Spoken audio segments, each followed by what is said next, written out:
எண்ணும்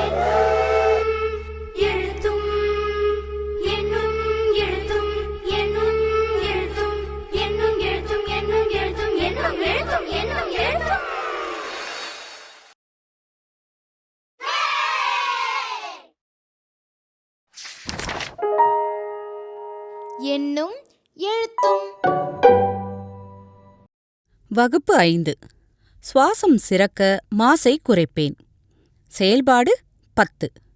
நுண்ணுயிரிகளால் உருவாக்கப்பட்டு காற்றின் மூலம் மனிதர்களுக்கு பரவும் நோய்கள் காற்றின் மூலம் பரவும் நோய்கள் எனப்படும். காற்றிலுள்ள நுண்கிருமிகளான வைரஸ்கள், பாக்டீரியாக்கள் காற்றின் மூலம் பரவும் நோய்களை தோற்றுவிக்கின்றன.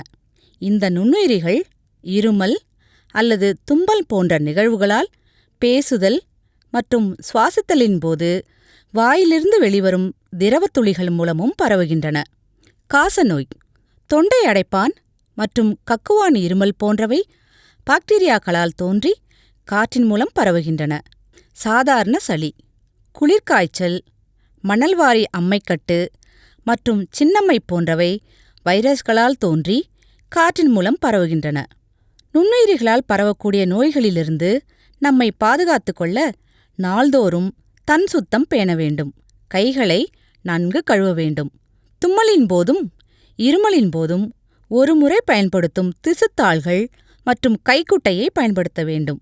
சரியான நேரத்தில் தடுப்பூசி போடுவதன் மூலம் நோய் வராமல் தடுக்கலாம்.